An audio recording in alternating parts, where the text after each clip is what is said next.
Il y a bien longtemps, Mickey Rourke était un grand interprète, dont le visage angélique ne ressemblait pas encore à un manifeste sur les méfaits de la chirurgie esthétique.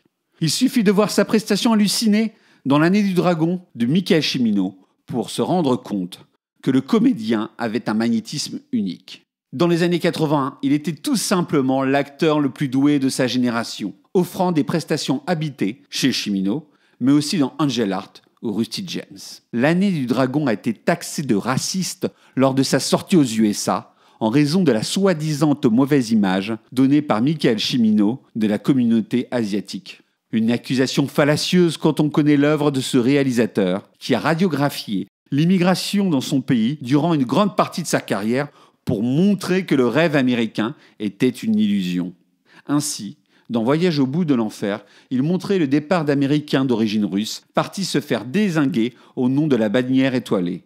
Enfin, dans son film maudit La porte du paradis, il mettait en scène une conquête de l'Ouest sanglante et désabusée, où de pauvres fermiers immigrants étaient en lutte contre de riches éleveurs.